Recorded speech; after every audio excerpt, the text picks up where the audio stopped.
Fala jovem, seja muito bem-vindo ao canal, eu sou o professor Marquinhos de Biologia e hoje nós vamos falar de uma questão sobre zoologia. É isso aí, o estudo dos animais, mais precisamente sobre exoesqueleto. Nós vamos falar de como é o esqueleto externo dos artrópodes. Bora pro enunciado?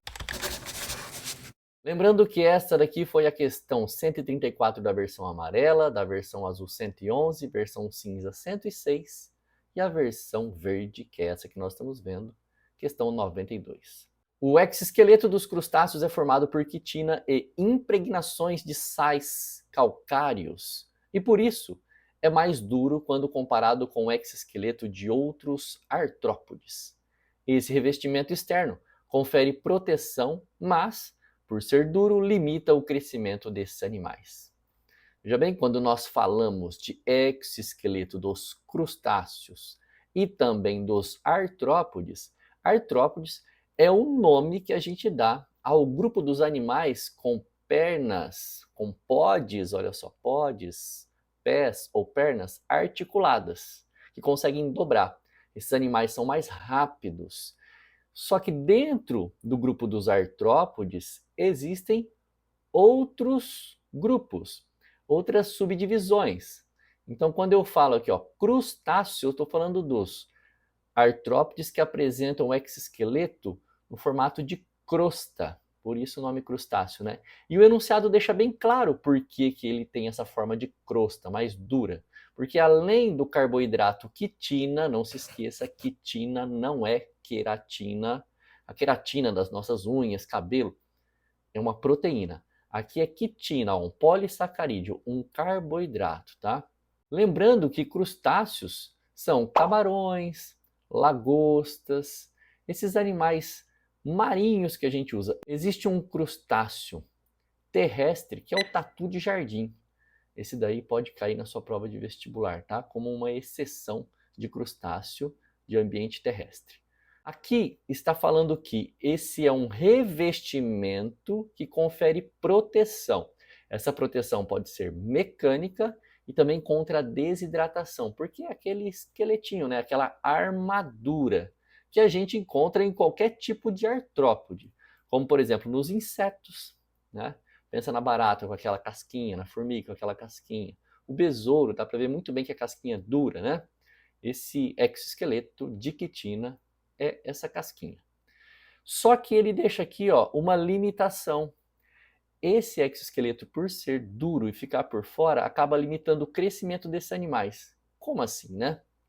Imagina, as células dos animais vão crescendo, vão se dividindo, né, sofrendo mitoses por dentro desse exoesqueleto. Chega uma hora que tem muita célula apertada ali, pressionando esse exoesqueleto. É nesse momento que vai acontecer o que nós chamamos de troca, muda ou equidise.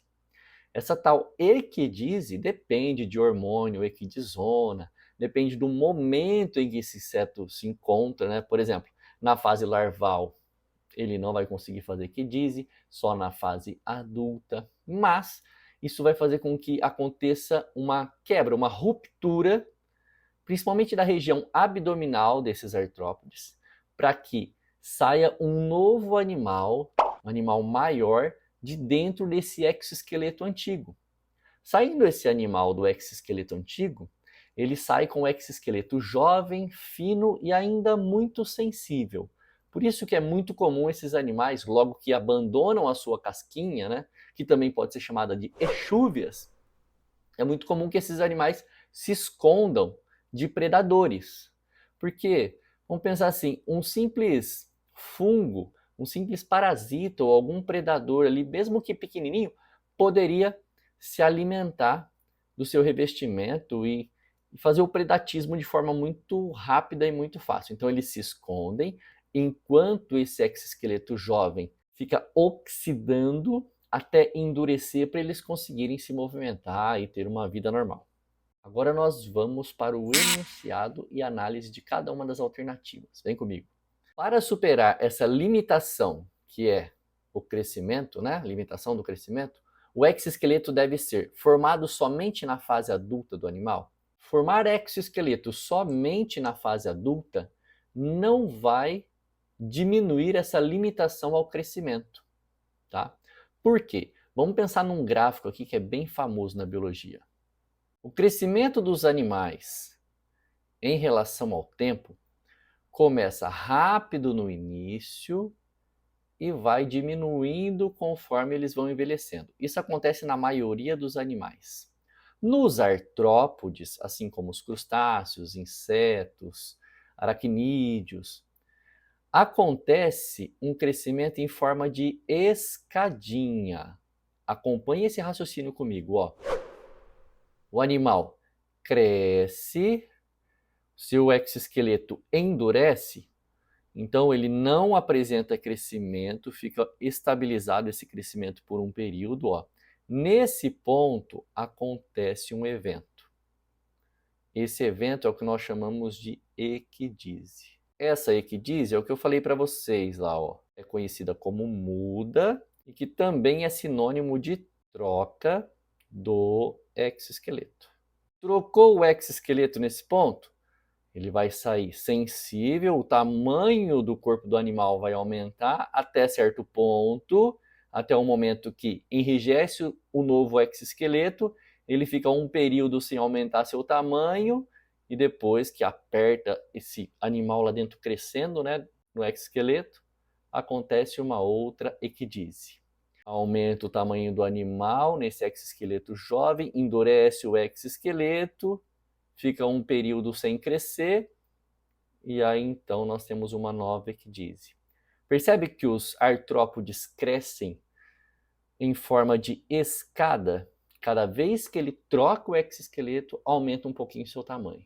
E essa característica é específica desse grupo de seres vivos. O que aconteceu literalmente aqui com os crustáceos, tá bem? Então vamos lá, para superar essa limitação de crescimento nesses animais, o exoesqueleto deve ser, letra B, fragmentado para expansão nas áreas de articulação. Olha que interessante. Se for fragmentado só para expandir nas áreas de articulação, seria só nessa região de articulação que iria aumentar o tamanho. Então, uma carapaça de um animal não iria aumentar de tamanho, tá? Não dá certo, vamos riscar essa daqui, porque limitaria o crescimento de outras regiões do animal. O animal tem que crescer como um todo, não somente nas articulações. C. O exoesqueleto deve ser modelado continuamente para ajustes ao tamanho do corpo. Essa daqui não dá certo porque foge do grupo animal que eles se encontram. Eles são artrópodes. Esse tipo de exoesqueleto modelado continuamente seria um crescimento como acontece aqui no nosso endoesqueleto. D de dado. Substituído por meio de mudas que ocorrem periodicamente. Essa daqui é a nossa resposta. Então, para você entender melhor essa resposta, você precisa entender bem esse gráfico, tá? E letra E, para a gente finalizar, impregnado por pequena quantidade de sais para sua distensão. Veja bem, já existe sais, principalmente quando nós falamos desse grupo de animais, dos crustáceos, ó, tem sais calcários.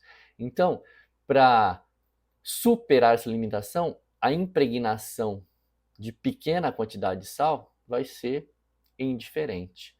Quanto mais sal impregnado, mais duro. Quanto menos sal impregnado, menos duro. Os insetos têm exoesqueleto quitinoso, com menos sais, e mesmo assim precisam fazer a equidise que nós estamos vendo aqui. Então essa questão ela fala de crescimento dos animais. A maioria dos animais tem um crescimento contínuo. Os artrópodes têm crescimento em escadinha. Anotou isso? Gostou dessa aula? Se gostou, curta, comente, compartilhe. Não se esqueça de se inscrever no canal e deixar no comentário suas dúvidas. Suas dúvidas vão ser respondidas sempre. Talvez o professor demore um pouquinho por causa do dia a dia, né? Muitas aulas, muitas provas e tudo mais, mas o professor vai responder todas.